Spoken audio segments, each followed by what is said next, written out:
Coach Sean here again. Hey, I want to run you guys through a breakdown of the animal workout, just so you understand the flow, you understand the purpose. So it's a strength workout. There's 3 strength blocks. The last block is a finisher. As I said before, it's going to be a little bit more upper body based. The first block is going to be bodyweight squats paired with an animal movement, which will be our B-side kick through like we did in the warm-up, and then you'll finish with a stretch, the crab reach stretch. So you're going to get the strength movement and then some animal flow movements to complete the block. The idea is to do exercise 1, in this case bodyweight squats, immediately move to the second exercise, B-side kick through, and then to the crab reach. Once you finish all 3 of the movements, you'll rest for 60 seconds. We're going to have 3 sets of all the blocks.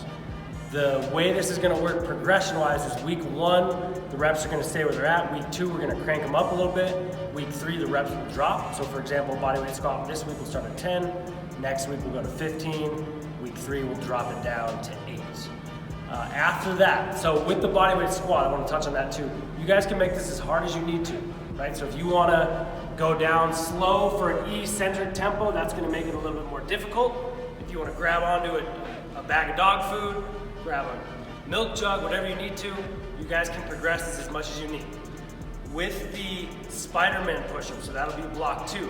The way that's gonna work, same structure. We're gonna do 5 on each side with a push-up in between. You'll move to beast front kick through, just like we did in the warm-up, and then you'll finish with a scorpion stretch for 3 on each side. Once you finish all 3, you'll have a 60-second rest. We'll go through and do 3 sets. Reps will progress week 1 to week 3.